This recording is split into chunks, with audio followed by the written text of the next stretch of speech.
খালাতো ভাইয়ের বিয়ে, তো নতুন বউয়ের জন্য গহনা কিনতে তাঁতীবাজার আসছি। আর ওখান থেকে একটু কাছেই মানে আলুবাজার সেলিনাপুর বাসা, তো ওখানে আসছি।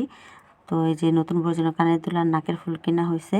আর এই যে আপার বাসা আসার পরে কিছু ফল ফ্রুটস দিল নাস্তা করার জন্য, তো নাস্তা করে ফেলাম। আর এই যে শিউলি আপা বসে বসে আপেল খাচ্ছে। তো খাওয়া দাওয়া শেষ করে আমরা একটু বাগানে আসছি, মানে ছাদ বাগানে, আপুর ছাদ বাগান। তো সেখানে এসে দেখতেছি কি কি গাছ লাগানো হয়েছে। আর এদিকে যে সিম গাছ লাগানো হয়েছে, সিমে ফুল ধরছে সিম গাছে। আর এই যে এদিকে ছোটো ছোটো সিমও হয়েছে, ছোটো একটা লাউ হয়েছে।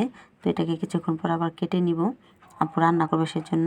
আর এদিকে ছাদ বাগান থেকে ঘুরে এসে আমরা রুমে আসলাম। তো টেবিলে যেহেতু জায়গা হচ্ছিল না, তো সেজন্য সবাই, মানুষ যেহেতু বেশি, সেজন্য সবাই ফ্লোরে চাদর বিছিয়ে এখানে খেতে বসছি। আর এই যে আপা গরুর মাংস ঝোড়া তরকারি রান্না করছে, মানে পাতাকপি দিয়ে ঝোড়া মাংস, মুরগি ভুনা করছে, ডাল ভুনা করছে। তো এগুলো দিয়ে সাদা ভাত খাচ্ছি। তো এই যে আমিও খেয়ে নিচ্ছি। আর এদিকে শিউলি আপা, স্মৃতি, দুলাভাই, সেলিনাপু সবাই মিলে খাচ্ছে, তারিনা।